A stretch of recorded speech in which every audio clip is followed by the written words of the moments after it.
अस्सलाम वालेकुम, आप देख रहे हैं प्रोग्राम एक पेज और मैं हूं फरवा वहीद। इस्लामाबाद में मुज़ाकरात के दूसरे दौर के फूल प्रूफ इंतजामात मुकम्मल हो चुके हैं। पाकिस्तान पर उम्मीद है कि ईरान और अमेरिका के माबैन जंगबंदी के लिए हतमी मुज़ाकरात दूसरे दौर में कामयाब हो सकते हैं, क्योंकि मुज़ाकरात की कामयाबी से न सिर्फ खित्ते में अमन बरकरार होगा बल्कि आलमी मुआशी बहरान का खतरा भी टल जाएगा। उधर अमरीकी सदर डोनाल्ड ट्रंप ने अपनी मुज़ाकराती टीम पाकिस्तान भेजने का ऐलान कर दिया है, मगर दूसरी जानिब ईरानी हुकाम मुज़ाकरात के हवाले से अभी तज़ब्ज़ुब का शिकार दिखाई देते हैं और इसी वजह से इसकी जो वजह है वो अमरीकी फोर्सेस की जानिब से एक ईरानी बहरी जहाज़ को कब्ज़े में लिया जाना है। इससे पहले इजराइल ने लेबनान पर हमले रोके थे, जिसके बाद ईरान ने बाकायदा तौर पर आबनाए हुर्मुज़ खोल दिया था और अमरीका से भी तकाजा किया गया था कि वो भी आबनाए हुर्मुज़ की नाकाबंदी ख़त्म कर दे, मगर अमेरिका ने नाकाबंदी भी ख़त्म नहीं की और एक ईरानी बहरी जहाज़ भी कब्ज़े में ले लिया, जिसके बाद ईरान ने ना सिर्फ आबनाए हुर्मुज़ को बंद कर दिया बल्कि मुज़ाकरात के दूसरे दौर को शुरू करने के हवाले से भी हतमी तारीख देने से अभी फ़िलहाल इंकारी है। अमेरिकी सदर डोनाल्ड ट्रंप की जानिब से ईरान को मुसलसल धमकाया जा रहा है कि अगर ईरान मुज़ाकरात की मेज़ पर नहीं बैठता और जंगबंदी का मुआहदा नहीं कर पाता तो फिर ईरान की तवानाई मराकज़, पुल और इंफ्रास्ट्रक्चर सब कुछ तबाह कर दिया जाएगा। जबकि ईरान ने अमेरिकी सदर को जवाब देते हुए कहा है कि ईरान के साथ बातचीत तो की जा सकती है मगर उसे झुकाया नहीं जा सकता। यूं अमेरिका और ईरान जंगबंदी मुआहदे के करीब और दूर जाते दिखाई देते हैं, मगर इस सब के बावजूद पाकिस्तान पर उम्मीद है कि अमन की कोई ना कोई राह ज़रूर निकलेगी। इस पर बात करेंगे। हमें ज्वाइन किया है प्रोग्राम में गुलाम रसूल बलोच साहब ने, साबिक एम्बेसडर हैं, इनके साथ साथ दिफाई तज्ज़ियाकार ब्रिगेडियर रिटायर्ड राशिद वली जंजुआ साहब भी में ज्वाइन कर चुके हैं और दिफाई तज्ज़ियाकार air marshal retired Saeed Mohammad Khan साहब भी इस प्रोग्राम में हमारे साथ होंगे। ये जो सिचुएशन इस वक्त बनी हुई है जिसमें हम देख रहे हैं कि कुछ तज़ब्ज़ुब का शिकार दिखाई देती है, एम्बेसडर साहब आपको क्या लग रहा है कि ईरान पाकिस्तान पहुंचेगा? क्योंकि पाकिस्तान में तो एक्चुअली पूरी तैयारियां हो चुकी हैं, दो कि we are not disclosing it, जो भी निटी-ग्रिटी है या डिटेल्स हैं इस दूसरे दौर को लेकर, but anyway Americans would be in Islamabad any soon in an hour may be 2 or 3। आप कब देख रहे हैं और क्या आप समझते हैं कि जो ईरान से बनात आ रहे हैं उसके बावजूद टेबल सजेगी? जी देखिए, हमें समझने की ज़रूरत है कि इस वक्त दोनों जो है साइड्स वो क्या कर रही हैं। देखिए, ईरान की तरफ से पूरी विलिंगनेस है, ट्रांसपेरेंसी है, कोई दोगलापन नहीं है, कोई डबल टॉक नहीं है। जबकि वहाँ से अमेरिका से अनफॉर्चुनेटली शुरू से लेके जंग से बढ़ के आगे ज़्यादा अमन की जब बात हुई है तो एक फॉग ऑफ लाइज, एक फॉग ऑफ सोशल मीडिया चल रहा है जिसको हम समझ सकते हैं कि that is how mister Trump works. अभी जब मेज सजी थी और इतनी सारी मेहनत हुई, बल्कि कोई मुझे भी बता रहा था कि हमारे तमाम लीडर्स ने इतनी ज़्यादा शटल डिप्लोमेसी किया क्योंकि 70,000 माइल्स जो है वो फ्लाई किया है, जिसमें हमारे आर्मी चीफ है, प्राइम मिनिस्टर, फॉर्म मिनिस्टर। तो in a way it has been now over a month in fact कि ये हमारी लीडरशिप का सिर्फ एक ही ध्यान है कि किसी तरह से अमन आ जाए, किस तरह से ये जंग का खतरा ख़त्म हो जाए हमेशा के लिए और एक सस्टेनेबल पीस आ जाए। क्यों आ जाए? There are several reasons, but I think the major is that Pakistan is determined to save this region and the world from a third world war. I hope so. That is our dream. I mean, that's why I understand from the government, and that is what I read as a former professional. And it's a noble one. क्योंकि देखिए, Iran Islamic मुल्क का दिल है और ये JCC उसी का हिस्सा है, उसी तरह से दिल है। सऊदी अरब उसी तरह से दिल है, पाकिस्तान भी इसी तरह से दिल है, क्योंकि इनके अलावा फिर इस्लामिक वर्ल्ड को आप you can not imagine without these countries. And खुदा ना खास्ता ऐसी कोई जंग जिसमें हर जगह आग नजर आती है, जो नजर आई कुछ दिन के लिए, देखा कि अमेरिका किस तरह से दिल तो वैसे एक ही होता है, बाकी अज़ा हो सकते हैं। दिल काफ़ी ज़्यादा होंगे तो प्रॉब्लमैटिक हो जाएगा, फिर दिल बहुत ज़्यादा हो तो फिर बहुत सारी जगह पे लग भी जाता है। दिल के हिस्से समझ लीजिए, दिल के हिस्से कह लीजिए। ठीक है, चले, आई गेट योर पॉइंट कि ये इस पे पॉसिबिलिटी है, लेकिन ब्रिगेडियर साहब, पॉसिबिलिटी ये भी है क्योंकि ईरानी जो हैं वो रेजिस्टेंस कर रहे हैं और उनका मौक़िफ़ ये है कि 2 दफ़ा جو خلاف ورزی ہے وہ امریکہ کی طرف سے کی گئی ہے. اب very close to the deadline. 22 کو یہ جو دی گئی ہے ایک لیوریج دی گئی ہے سیز فائر کی, چل رہی ہے ڈیٹ, ختم ہو جائے گی. آپ سمجھتے ہیں ایکسٹینشن ہوگی, اس سے پہلے ہی دونوں پارٹیز اسلام آباد میں موجود ہوں گی اور بات چیت ہو جائے گی؟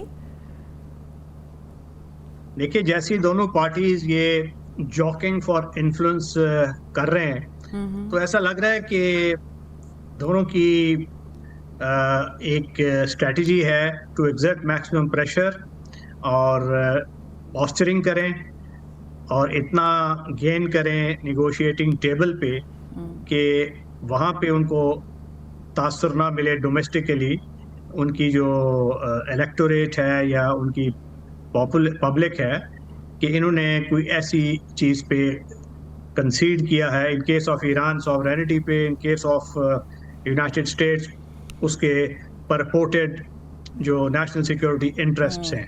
تو ہیونگ سیڈ دیٹ, اب یہ جو ون اپ مین شپ ہوتی ہے یا برنک مین شپ ہوتی ہے یہ لیسٹ ہیلپ فل ہوتی ہے اور یہ ڈی ریل بھی کر سکتی ہے سارے پروسیس کو. اس لیے اس سے گریز کرنا چاہیے اور دونوں فریقوں کو اس وقت میچورٹی دکھانے کی ضرورت ہے اور اپنی جو ریٹرک کو انہوں نے بہت اپ اسکیل کیا ہوا ہے اس کو ٹون ڈاؤن کرنے کی بھی ضرورت ہے. اور دو دیکھیے ایک پیرلل یونیورسز ہیں, ایک یہ ٹویٹس کا ہے اور جو لگاتار یہ جو میسیجنگ میڈیا پہ ہو رہی ہے, پوسچرنگ ہو رہی ہے, دوسرا ہے جو کول کیلکولیٹڈ ہارڈ ورک گریویٹاز کے ساتھ, اور اس کو پس پردہ وہ کوششیں جاری ہیں. اب کامیابی کس کی ہوتی ہے یہ فنکشن ہوگا میچورٹی کا دونوں فریقین کے. لیکن کامیابی سے پہلے do you see any extension in the date which is going to be expired on 22nd April جو کہ پرسوں بنتا ہے, یا آپ دیکھ رہے ہیں کہ اس سے پہلے ہی یہ معاملہ ٹیبل پہ آ جائیں گے تو ضرورت ہی نہیں پڑے گی؟ دیکھیے وہ ایکسٹینشن اس صورت میں ہو سکتی ہے جب دونوں فریقین اس چیز پہ راضی ہو جائیں کہ ایٹ لیسٹ یہ جو اس کا فریم ورک ہے کہ یہ ایگریمنٹ کن حدود پہ ہوگی, اس فریم ورک پہ وہ ایگری ہو جائیں, اور اس کے لیے اسلام آباد کا وینیو چوز کیا گیا ہے. مجھے یہ لگتا ہے کہ جیسے پہلے ان کی انڈیکیشنز تھیں, انہوں نے بہت سے میکسیملسٹ سٹانس سے بھی اسکیل ڈاؤن کیا کہ یہ ultimately they will agree to talk about this framework اور یہ اس کو ایکسٹینڈ کرنا پڑے گا اور وہ ایکسٹینشن ہو جائے گی. اگر وہ نہ ہوئی تو پھر تو ایک ایسا ایسکیلیٹری اسپائرل ہوگا جس سے چیزیں آؤٹ آف کنٹرول ہو سکتی ہیں. بٹ آئی تھنک کہ اس کو ایکسٹینڈ کرنا پڑے گا کیونکہ امریکہ نے جو 15 پوائنٹس دیے تھے اور اس میں چینل 12 نے بھی اس کو رپورٹ کیا تھا, یروشلم پوسٹ نے بھی رپورٹ کیا تھا, تو اس کا پہلا پوائنٹ یہی تھا کہ نیگوسیشنز کی ونڈو 30 دن تک ہونی چاہیے. تو یہ ہو سکتا ہے اور مجھے غالب امکان ہے کہ یہ ایکسٹینڈ ہو جائے گا. ٹھیک, لیکن ایک جیسے کہتے ہیں تھیری کے مطابق یہ جو مذاکرات ہو رہے ہیں وہ اس لیے بھی ہو رہے ہیں بیکاز اسرائیل کا جو ڈیفنس سسٹم ہے اٹ واز بیڈلی ڈیمیجڈ, اتنا ڈیمیج ہو چکا ہے اس کے سینسرز یا اس کی جو کیپیسٹی ہے کہ اب یہ مجبوری بن گئی تھی کسی حد تک کہ ایران کے ساتھ اب جو ہے وہ بات چیت کر لی جائے. اچھا, ڈونلڈ ٹرمپ کا یہ بیان ایئر مارشل صاحب کہ اس معاہدے کو کرتے ہوئے میں نے اسرائیل سے بات چیت نہیں کیا, یا یوں کہہ لیں کہ انہوں نے یہ تاثر دیا ہے کہ اسرائیل نے مجھے گائیڈ نہیں کیا ہے, آپ کو کوئی صداقت لگتی ہے؟ پھر ہم آتے ہیں ان پوائنٹس پہ جو ڈسکس ہو سکتے ہیں اب دوسرے دور میں. دیکھیے فروا صاحبہ, یہ جو جنگ تھی یہ تو بیسکلی اسرائیل کی جنگ تھی ایران کے خلاف, لیکن اسرائیل نے بڑی سینسیبلی امریکہ کو آگے کر دیا اور پریزیڈنٹ ٹرمپ نے جو ہے کیا کہتے ہیں اس جنگ کو اون اپ کر دیا, اور اب یہ جنگ امریکہ اور ایران کی جنگ بن گئی ہے. اگر آپ دیکھیں کہ جب بھی امریکہ اور ایران نے پیس ڈیل کرنے کی کوشش کی ہے ہمیشہ اسرائیل نے اس پیس ڈیل کو سکٹل کیا ہے. اور اس مرتبہ بھی آپ جب بھی دونوں جو کمبیٹنٹس ہیں وہ ایک کسی ایگریمنٹ کے اوپر پہنچتے ہیں تو اسرائیل بیچ میں کوئی نہ کوئی رکھنا ڈال دیتا ہے. اگر یہ جو ہم لیٹسٹ ایسکلیشن دیکھ رہے ہیں, اگر آپ کو یاد ہو ایک ہفتہ پہلے جب سیز فائر ہوا تھا تو اس وقت جو ہے کیا کہتے ہیں یہ ڈیسائیڈ ہوا تھا کہ اسٹریٹ آف ہارمز کھول دی جائے گی اور لبنان میں اٹیکس کو روک دیا جائے گا. لیکن انفارچونیٹلی بجائے اٹیکس رکنے کے لبنان میں وہ بڑھتے چلے گئے اور وہاں کیجویلٹیز ہوتی چلی گئی. ہرمز کھلا اور پھر بند ہو گیا, اور بند بھی کس طرح ہوا کہ امریکنز نے اس کو بلاکیڈ لگا دی. So there is a lot of distrust amongst the Iranians against America and Israel. لیکن جس طرح دو چیزیں ہیں, میں اپنے دونوں پینلسٹ کے ساتھ ایگری کروں گا کہ جو ہے نا ہمیں ہوپ کا دامن نہیں چھوڑنا چاہیے. ایک تو وجہ یہ ہے کہ دونوں کنٹریز امریکہ اور ایران کو ضرورت ہے کہ یہ پیس ڈیل ہو جائے اپنی اپنی وجوہات کی وجہ سے. دوسری بات یہ ہے کہ جو پاکستان نے سفارتکاری کی ہے خاص طور پہ پچھلے 48 آورز میں, جب سے ایران کی شپ کو یعنی کہ پکڑا گیا اور پھر اب اس کو ڈیمیج بھی سنائے کہ کر دیا گیا ہے, وہ ریمارکیبل ہے. اور امریکن جہاز اپنی ٹیمز کو لے کے پاکستان میں نہ اتر رہے ہوتے اگر کسی نہ کسی طریقے سے پاکستان نے ان کو یہ ایشورٹی نہ دی. امریکنز کا امریکہ سے نکلنا اور پاکستان پہنچنے کا اعلان چونکہ ڈونلڈ ٹرمپ صاحب نے خود ہی کر دیا کہ کچھ گھنٹوں میں پہنچ جائیں گے, تو یہ اٹ سیلف ایک ضمانت ہے کہ they are ready, Americans are ready to talk with Iranians under Pakistani umbrella. اور پاکستان نے ان کو یہ انشور کیا ہوگا کہ جو دوسری پارٹی ہے ایران, وہ بھی ان ٹاکس میں شامل ہوگی. نہ تو یہ تو اگر امریکنز ادھر آ جائیں اور ایرانینز بالکل نہ پہنچ سکیں, ٹھیک ہے نا, یا وہ نہ آئیں, تو یہ تو پھر امریکن پریسٹیج کو ایک بہت بڑا دھچکا ہوگا. اور بجائے اس کے کہ یہ ایک ریمائنڈر کے لیے کہ آپ سمجھتے ہیں کہ جو اسرائیل کا انفلوئنس رہا ہے جس کے بارے میں جو سابق وزیر خارجہ ہلری کلنٹن صاحبہ, ان کا بھی ایک بیان میڈیا پر آیا تھا, اور ان کے بہت سارے جو امریکن پروفیسرز ہیں وہ اس بات کو ڈسکس کرتے ہیں کہ اسرائیل کا انفلوئنس ہمیشہ ہر صدر پہ کسی نہ کسی طرح رہا ہے. تو آپ سمجھتے ہیں کہ ڈونلڈ ٹرمپ صاحب نے اس پریشر کو پیچھے رکھتے ہوئے یہ فیصلہ کیا اور اپنی ٹیم کو بھیجا؟ نہیں, میرے خیال میں کہ دیکھیے ایران جو اسرائیل ہے نا, اس کو بھی جو ہے نا اس وقت ایک پیس ڈیل چاہیے ہے. ٹھیک ہے, ایک آپ نے وجہ خود بتا دی کہ ایران نے ایسیمیٹرک وارفیئر میں ان کا اتنا نقصان کر دیا جتنا وہ ایکسپیکٹ نہیں کر رہے تھے, ٹھیک ہے نا. دوسرا یہ ہے کہ جب آپ کی ایئر ڈیفنس کیپیبلٹی بہت ویک ہو جائے تو اس ایسیمیٹرک وارفیئر میں اگر آپ دوبارہ جنگ شروع کریں گے تو آپ کا بھی ڈیمیج اتنا ہی ہوگا جتنا آپ اپنے انیمی کے اوپر کر رہے ہوں گے. سو یہ ایک ون ون سچویشن اسرائیل کے لیے بھی نہیں. دوسری بات یہ ہے کہ جتنی جنگ کھنچتی چلی جا رہی ہے, اسرائیل کا جو اس علاقے میں ایک امیج تھا آف بینگ انڈیفیٹیبل, وہ امیج بالکل ختم ہو گیا ہے. اور آپ جب بھی یہ جنگ ختم ہوگی اور ایک آپ دیکھیے گا فروا کہ ایک نیا مڈل ایسٹ جنم لے گا اور ایک نیا ریجنل آرڈر اس کی بنیاد رکھیں گے. بالکل لے گا, لیکن آئی ہوپ کہ وہ جو نیا Middle East exactly but I hope کہ جو وہ نیا مڈل ایسٹ یا نیا گلف یا نیو ورلڈ آرڈر جس کو ہم ان اے ویری پرٹیکولر لٹریٹ زبان میں بول رہے ہیں, آئی ہوپ کہ وہ پازیٹیو پیس کے بارے میں ہو, not in a negative peace.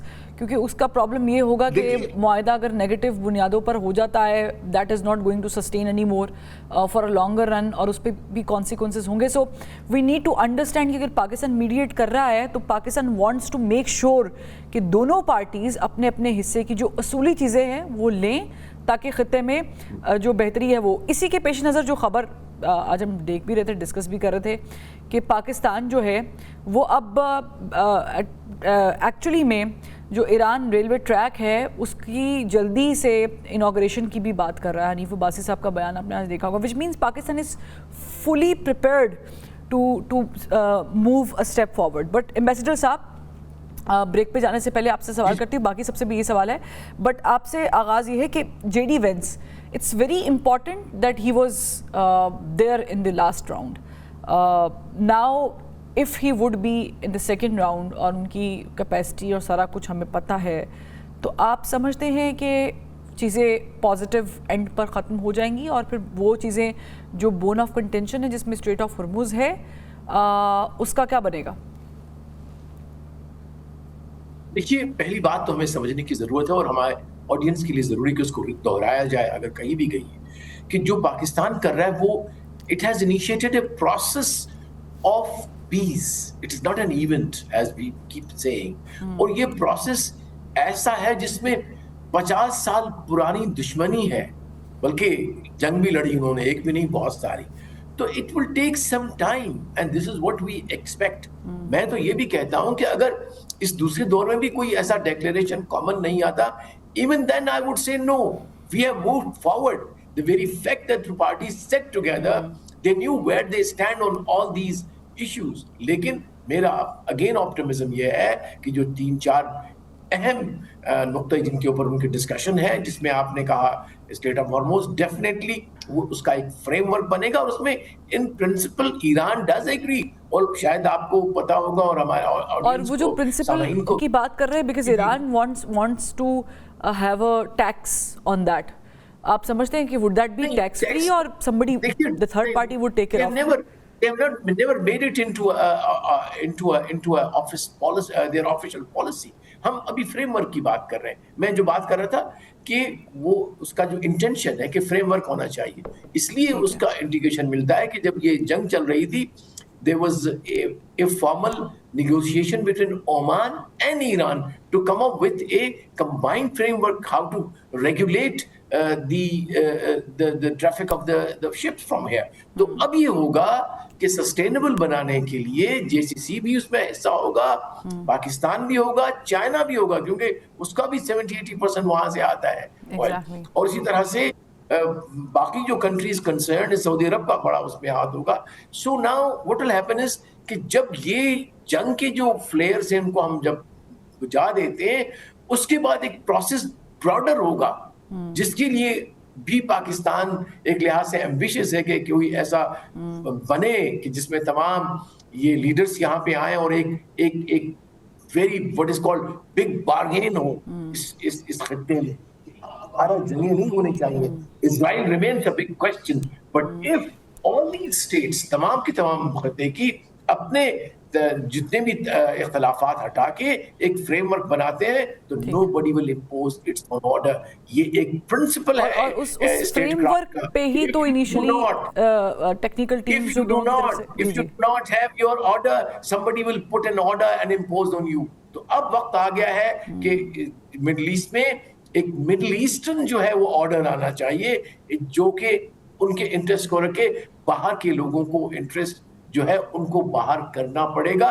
The time has come, and in fact, war has dictated. The crises have dictated. But the main problem before starting the draft या before working on the technical grounds जो कि दोनों parties करेंगी, I have to take a break, वो ये हैं कि there's a trust deficit. Who will rebuild it? Should America do it or Iranians would do it? Iranians के बारे में तो already जो साबिक वज़राए ख़ारजा हैं मुख्तलिफ, वो बताते हैं कि they are very firm and stubborn about their stances.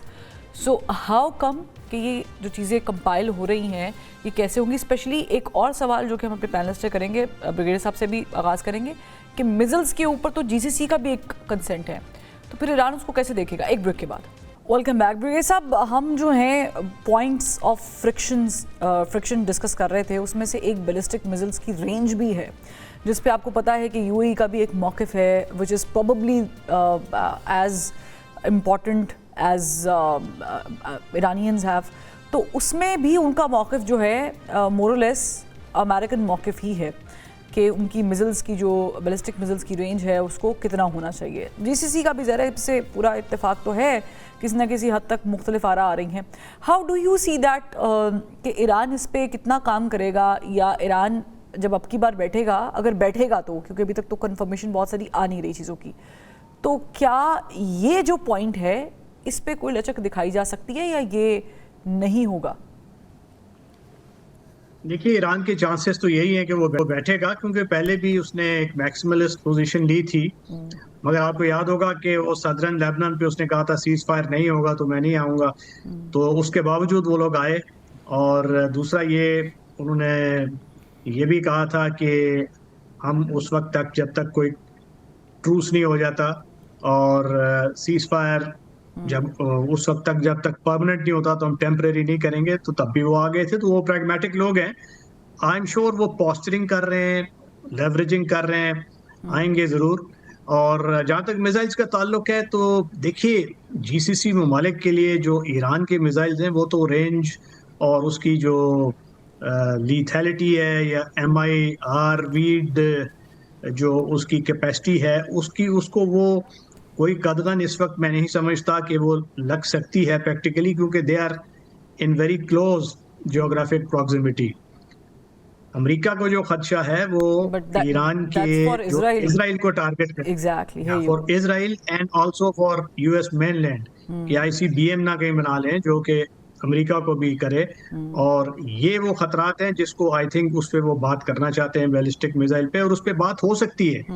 बुनियादी कज़िया ये है कि कितनी स्पेस देने को तैयार हैं ये जो मुतहारिब कुव्वतें हैं, क्योंकि इजराइल का इंटरेस्ट मुकद्दम है भारत और अमेरिका के लिए।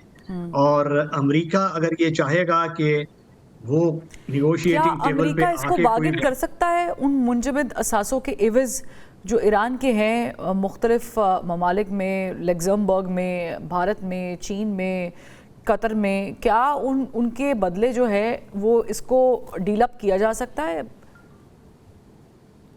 डील किया जा सकता है उनके। देखिए ईरान के तो बहुत असासे, क्योंकि उसके तो इवन 100 बिलियन तक है, मगर अभी जो बात हुई है वो ईरान ने 27 अरब का एक दिया था तखमीना, जिस पे 20 अरब दूसरी फरीक की तरफ से कोई आमादगी थी कि उस पे बातचीत हो सकती है अगर ईरान कंसीड करता है जौहरी अफसूदगी के मामला। तो अब देखिए ईरान को भी 270 अरब डॉलर का एक तखमीना है एक US थिंक टैंक के मुताबिक, जिसका लॉस हुआ है उनका इंफ्रास्ट्रक्चर, और ये 12 साल लगेंगे सिंपली उसको रीबिल्ड करते हुए।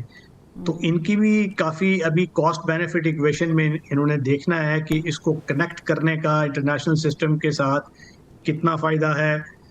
फॉर द टाइम बीइंग जो उनके खदशात हैं जौहरी पीसफुल यूज़ जो उनको NPT परमिट करता है, उससे भी उसको डिप्राइव किया जा रहा है, जिसको वो डायरेक्ट अपनी हिट समझते हैं सॉवरेनिटी पे। तो आई थिंक इस पे वो मामला अटका हुआ है और ये एक स्टिकिंग पॉइंट होगा, और इसकी कोई रेजोल्यूशन हो जाती है तो बाकी things will fall into place. Missile के रेंजेस क्या हैं उस पर भी बात हो सकती है। आबनाए हुर्मुज़ का क्या कज़िया है। आबनाए हुर्मुज़ देखिए ये एक इंटरनेशनल स्टेट्स हैं, UN convention on law of sea बड़ा क्लियर है उस पर, और ईरान अगर उस पर टोल टैक्स लेता है या कोई परमानेंट उस पर कंट्रोल चाहता है तो वो आर्टिकल 38, 44 और आर्टिकल 26 जो इस UN convention on law of sea उसकी खिलाफ वर्जी होगा, और उसके आर्टिकल 17 के मुताबिक उसको इनोसेंट पैसेज का राइट देना एक उसका हक बनता है। दो कि ईरान उसका वो नहीं है, उसने रेटिफाई नहीं किया, मगर कस्टमरी इंटरनेशनल लॉ कहता है कि उसको वो देना है। ये टर्किश वाटर्स नहीं है कि जिसमें मॉन्ट्रियो कन्वेंशन जिसको गावन करता है और उसके मुताबिक टर्की को कोई लेवरेज हासिल है।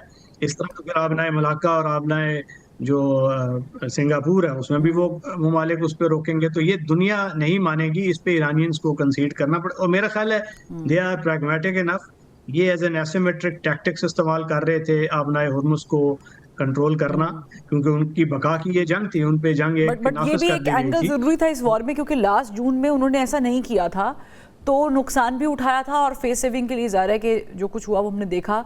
बट इस बार उन्होंने जो ये किया है उससे कम से कम ये चीज़ साबित हो गई है कि सिर्फ दुनिया उस पर सैंक्शन नहीं लगा सकती है, अमेरिकन उस पर होल्ड नहीं रख सकते हैं, वो भी किसी हद तक दुनिया में कंट्रीब्यूट करते हैं और वो भी रोक सकते हैं। तो I think it's a new way to tell the world कि अब हमें भी नॉर्मलाइज करना है चीज़ों को, तो let's talk about it. Otherwise आप भी समझते हैं, मुझे भी पता है कि जो कुछ गज़ा में 7 अक्टूबर 2023 के बाद से अब तक हो रहा है, जो अनस्टॉपेबल लग रहा है फ्रॉम इजरायली साइड, तो ऐसा ही लग रहा है ये चलता रहना था अगर ये ना होता। बट एक और पॉइंट है टू टॉक अबाउट दैट, वो ये है एयर मार्शल साहब के जैसे मिसाइल्स रेंज की हम बात कर रहे थे और बड़ा अच्छा ब्रिगेड साहब ने उसको बताया कि उस पर बात, क्योंकि वो ज़रा करीब करीब प्रॉक्सिमिटी उसकी ऐसी है, इजराइल के लिए ख़तरा है, उस पर शायद ये हो सकता है, बट अगेन ईरान को बहुत कुछ इन रिटर्न चाहिए।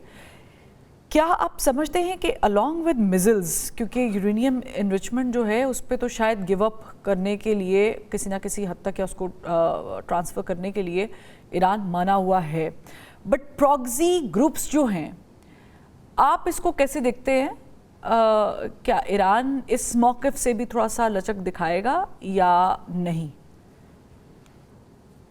देखिए फरवा, पहले अगर आप मुझे इजाजत दें तो मैं उसमें कुछ ऐड करना चाहूंगा जो ब्रिगेडियर साहब ने कहा, ठीक है? देखिए, जो कोई भी मुल्क हो दुनिया का, वो अपने आप को इस तरह वेपनाइज करता है जो वो जिसको वो अपना एनिमी समझता है उसके मुकाबले। अब इस पूरे इलाके में अगर आप देखें, मिडिल ईस्ट और गल्फ में, उनका एनिमी कौन है सिवाय इजराइल के? पिछले 500 साल से ईरान ने किसी कंट्री के ऊपर एग्रेशन नहीं की।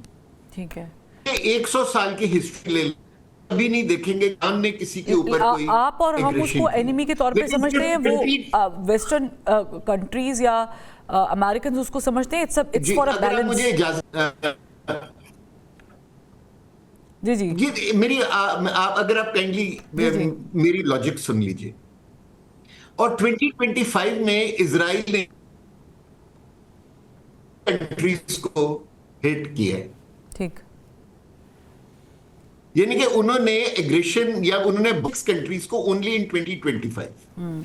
सो अगर आप ईरान के ऊपर से सैंक्शंस नहीं हटाएंगे और उनको अपनी कन्वेंशनल फोर्सेस नहीं बनाने देंगे in terms of army, air force and navy, तो उनके पास सिवाय सरफेस टू सरफेस मिसाइल्स के और क्या डिफेंस है?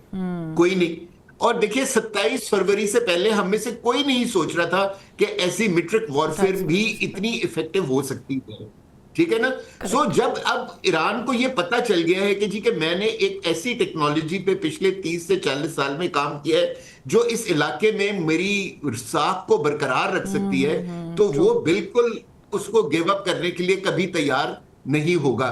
यस, जिस तरह ब्रिगेडियर साहब भी कह रहे हैं, रेंज के ऊपर डिस्कशन हो सकती है, लेकिन रेंज वो रहेगी कि इजराइल तक उनके वेपन्स पहुंचेंगे। हाँ, वो आईसीबीएम्स नहीं बनाएंगे, वो अमेरिका को, रशिया को, चाइना को थ्रेटन नहीं करेंगे, ठीक है ना? सो अगर जब तक इजराइल को एज एन एनिमी इस इलाके के अंदर नहीं देखा जाता, ठीक है ना, मेरा नहीं ख्याल कि वो अपनी जो प्रेजेंट कैपेबिलिटी है उसको डाउनग्रेड करने की कोशिश करें। तो सर मैं coming over to the exactly please Now coming over to the nuclear जो enriched uranium उनके नॉट एग्जैक्टली यूरेनियम। मेरा सवाल ये था कि अगर आपने खुद ही कह दिया कि जो लोग इस पे समझौता नहीं कर पा रहे हैं कि इजराइल की जो रेंज है वो नहीं होनी चाहिए, इतने बैलिस्टिक मिसाइल्स नहीं होने चाहिए ईरान के पास, वो लोग प्रॉक्सीज पर भी बात कर रहे हैं। सो माय क्वेश्चन इज कि अगर प्रॉक्सीज भी खत्म हो जाती हैं फॉर इंस्टेंस, तो फिर तो कोई गारंटी देने वाला है ही नहीं ना कि वो लेबनान में क्या करता है इजराइल, गाजा में क्या हो रहा है प्रॉक्सी एक्टिव होने के बावजूद। देखिए, अगर बेसिकली अगर अमेरिका की, और मैं बिलीव करता हूं कि अमेरिका चाहता है कि इस रीजन के अंदर पीस आए, क्योंकि अगर पीस नहीं होगा तो उनका अपना इन्फ्लुएंस कम हो रहा है इस इलाके के अंदर। लेकिन जो प्रॉक्सीज है, जब आप किसी को एक प्रॉक्सी कहते हैं या टेररिस्ट स्टेट कहते हैं, it depends from which side of the field are you standing, ठीक है ना? एक शख्स का जो विलन होता है वो दूसरे शख्स का हीरो होता है, ठीक है ना? ये जिनको हम प्रॉक्सीज बात कर रहे हैं, उनको उस इलाके के लोग समझते हैं कि ये उनको इजरायली एग्रेशन के खिलाफ एक सपोर्ट दे रहे हैं या वो इजरायली एग्रेशन के खिलाफ लड़ रहे हैं, ठीक है? अगर आप ये देखेंगे जो है ना, लेकिन ईरान मेरे ख्याल इस चीज को एक स्टिकिंग पॉइंट नहीं बनाएगा। वो कहेगा कि जी कि आप इजराइल को काबू में करें, मैं प्रॉक्सीज को काबू में करता हूं, and let's settle the issues on a negotiating table. तो और मेरा ख्याल है कि ये इसको जो है ना तय करना कोई इतना मुश्किल नहीं होगा, ठीक है? यानी अगर यूरेनियम एनरिचमेंट की बात हो तो फिर जाहिर है कि वो भी शिफ्ट किया जा सकता है किसी तीसरे फरीक के पास। और अगर आप समझते हैं कि प्रॉक्सीज जो एक्टिव हैं उसको ईरान अगर कहता है कंट्रोल करता हूं, और जो असलहा उनके पास है, जो भी इक्विपमेंट्स मौजूद हैं, वो भी कहीं ट्रांसफर करने की बात होती है, تو وہ بھی کیے جا سکتے ہیں, بیکاز ظاہر ہے کہ ایرانیئنز جو ہیں وہ پورے طریقے سے امریکہ یا اسرائیل پہ اعتماد تو نہیں کریں گے کہ وہ سارا کچھ ان کو پکڑا دیں اور پھر جو ہے ان کے پاس کوئی چارہ ہی نہ بچے. یہ بات آپ کو یاد ہوگا کہ جب پیس بورڈ بن رہا تھا تب بھی ڈسکس ہوئی تھی, اور یہ کہا گیا تھا کہ جو حماس ہے وہ اپنے سارے ہتھیار ڈال کے ہمیں ہینڈ اوور کر دے, وہ جو کہ ہوا نہیں اس طریقے سے. لیکن ایک بریک لیتے ہیں, بریک سے واپس آتے ہیں تو پاکستان کے بارے میں کہا جا رہا ہے کہ پاکستان از دا کی in this very crucial dialogue which is going to happen in between US and Iran. Why? And what would be great for Pakistan? اس میں سے کیا نکل سکتا ہے, what would be the outcome, یہ ڈسکس کریں گے بریک کے بعد. Welcome back. اس جنگ کو رکوانے میں جہاں پر دنیا کا امن دوبارہ بحال ہوگا, وہاں پر پاکستان کی اگر بات کی جائے جو کہ ایک بہت ہی کروشل ٹائم پہ بڑا امپورٹنٹ رول پلے کر رہا ہے, نہ صرف اسلام آباد جیسا وینیو دیا جا رہا ہے بلکہ کوشش کی جا رہی ہے کہ فریقین کے دوران جو تناؤ ہے اسے کم کیا جائے, اور ایک دیر پا امن کے لیے جو ہے وہ کوشش اور کاوش پاکستان کی طرف سے کی جا رہی ہے. ایمبیسڈر صاحب, ظاہر ہے کہ پاکستان اگر چاہتا تو پہلے راؤنڈ کے بعد شاید بس کر دی جاتی اور کہا جاتا کہ ٹھیک ہے یہ فیصلہ ہوا ہے, جو کرنا ہے آپس میں کیا جا سکتا ہے, اور دوبارہ کسی اور وینیو پہ ڈسکشن ہو سکتی تھی یا کوئی تیسرا فریق اور شامل ہو سکتا تھا, چوتھا فریق. بٹ دیکھا یہ ہم نے کہ نہ صرف army chief field marshal Syed Asim Munir نے کوشش کی, پرائم منسٹر نے کوشش کی, ڈیپٹی پرائم منسٹر نے کوشش کی, ایسا محسوس ہو رہا تھا کہ وہ جو ون پیج ہے وہ نظر آ رہا تھا, اور کوشش اس چیز کی تھی کہ دیر پا امن کی کوشش جو ہے وہ سود مند بھی ہو. اب اس میں پاکستان کے لیے آپ کیا سمجھتے ہیں, کیا کیا چیزیں موجود ہیں؟ جیسے کہ میں نے ریلوے ٹریک کی بات کی جو حنیف عباسی صاحب نے بیان دیا ہے, گیس پائپ لائن ہے, آئل پاکستان لے سکتا ہے, اس کے علاوہ چین کا بھی کافی انٹرسٹ ہے. یہ دیکھیے پاکستان, یہ سوال اٹھایا جا رہا ہے کہ یہ پاکستان نے پہلی بات اتنا یہ رول کیوں بٹ آئی تھنک اس کو میں اگر تھیوریٹیکل لیول پہ دیکھوں تو it is kind of expression of that responsible behaviour of a state کہ آپ کے نیبرہڈ میں اگر وار ہو رہی ہے and if you have the leverage you have to perform this duty. اب اس کو میں کمپیئر کرتا ہوں انڈیا کے ساتھ. وہ اپنے آپ کو پولیس مین اور the next security provider of Indian ocean کہتا ہے, لیکن it stood back and as a by standard, while Pakistan chose not to be that, putting its own prestige, even the prestige of the leaders, kyunki wo bahut proactively Chief of Defence Forces Marshal Asim Munir and the Prime Minister, they all took on them کہ اس کو mission کو کرنا ہے. It was not a جذباتیت, it is more than that. میں سمجھتا ہوں کہ اس میں ڈیفینیٹلی ہمارے geo strategic and geo economic interest ہے. جیو اسٹریٹجک اس طرح سے ہے کہ ایران کے ساتھ ہمارا 900 کلومیٹر جو ہے وہ بارڈر ہوتا ہے.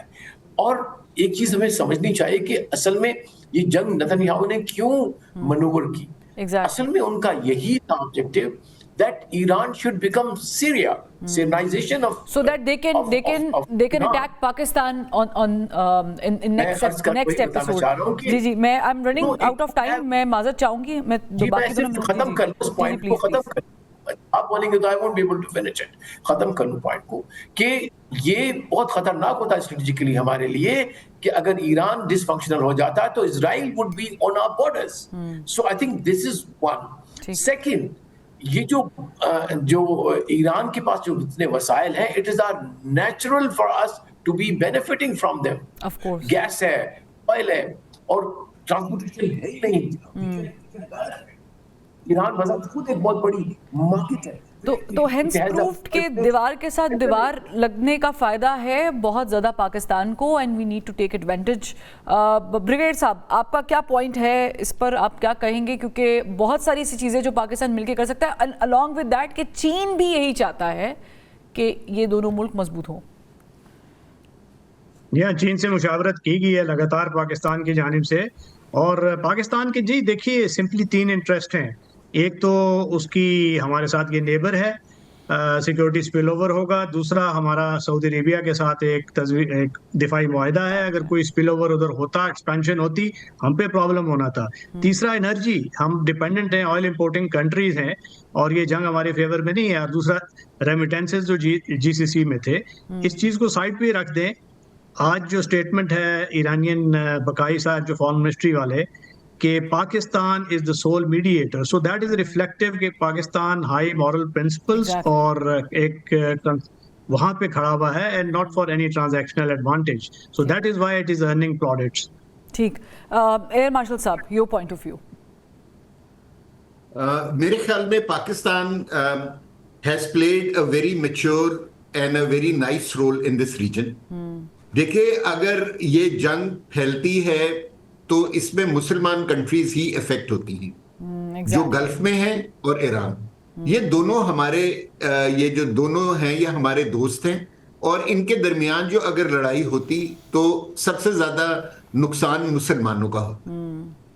और जिस तरह मेरे से पहले एम्बेसडर साहब और ब्रिगेडियर साहब कह रहे हैं, इस जंग का स्पिल ओवर जो है वो पाकिस्तान के ऊपर आता ही आता, और सबसे बड़ा स्पिल ओवर या नुकसान ये होता कि इजराइल हमारे बॉर्डर पर आके बैठ जाता, और इजराइल की नजर हमारे न्यूक्लियर कैपेबिलिटी के ऊपर आज से नहीं है, 1980 से है। जिन लोगों को हिस्ट्री याद हो, बिल्कुल, वो जो 2 दफा अटेम्प्ट किया था इजराइल ने, वो उन्होंने कहूटा को डिस्ट्रॉय करने की कोशिश की थी। सो मेरे ख्याल में पाकिस्तान ने जो रोल अदा किया है, उससे 2-3 चीजें पाकिस्तान को बहुत ज्यादा बेनिफिट मिल सकता है।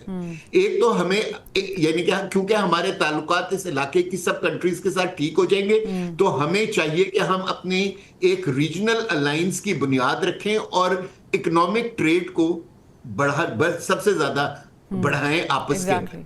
जैसे जैसे हमारे एडवांटेजेस, हमारी ट्रेड एक दूसरे से बढ़ती चली जाएगी, हमारी एक दूसरे पे डिपेंडेंस होगी और जंग के खतरात कम होते चले जी। इस वक्त जबकि अब पाकिस्तान, अमेरिका, गल्फ और ईरान की क्या कहते हैं, हम पे ट्रस्ट करने लगे एज अ मीडिएटर, सो हमें फ्यूचर में भी इस रोल को मेंटेन रखना चाहिए। और सर वही ट्रस्ट नहीं कर रहे हैं। गल्फ ट्रस्ट कर रहा है, पूरी दुनिया ट्रस्ट कर रही है, यूरोप ट्रस्ट कर रहा है, मिडिल ईस्ट ट्रस्ट कर रहा है, तो ये एक बड़ी, अमेरिका ट्रस्ट कर रहा है, तो इसका मतलब है कि जो ट्रस्ट है ये बहुत बड़ा है और इसके लिए कोशिश भी बड़ी है, जो कि कोशिश की भी गई है। तीनों मेहमानों का बहुत शुक्रिया। गुलाम रसूल बलोच साहब, साबिक एम्बेसडर हमारे साथ मौजूद थे, ब्रिगेडियर रिटायर्ड राशिद वली जंजुआ साहब मौजूद थे, air marshal retired Saeed Mohammad Khan sahab मौजूद थे। तीनों का बहुत शुक्रिया। और lastly, it is not about कि अमेरिका या इजराइल समझते हैं कि इस पर बात होनी चाहिए, इट इज़ अबाउट क्योंकि इजराइल को नुकसान इतना ज़्यादा हो गया है। टू वन थियरी, जो एक्चुअली में जो सेंसर्स या इंटरसेप्टर्स हैं लॉन्ग रेंज, वो इतने ज़्यादा डिफेक्ट हो चुके हैं इजराइल के कि ये ख़दशा ज़ाहिर किया जा रहा है कि अगर मज़ीद ईरान ने मिसाइल्स मारे तो शायद उसकी कैपेसिटी बिल्कुल ख़त्म हो जाएगी, बिकॉज वो बहुत लो रेंज में आ गए हैं। तो अगर आप कोई पीस की बात सहूनियों से सुन रहे हैं जो कि अभी तक तो आई नहीं है, या आप समझ रहे हैं कि ये इसलिए किया जा रहा है कि दुनिया अमन की तरफ जाए, तो दुनिया को अमन के ऊपर एतमाद रखवाने में सिर्फ पाकिस्तान का किरदार है, और ईरान अगर इसमें लचक दिखाता है तो उसका बहुत शुक्रिया। अदरवाइज जो कुछ हो रहा है, it is one sided story, it has a lot to do with the other part. इजाज़त दीजिए, फिर मुलाकात होती है। अल्लाह हाफ़िज़।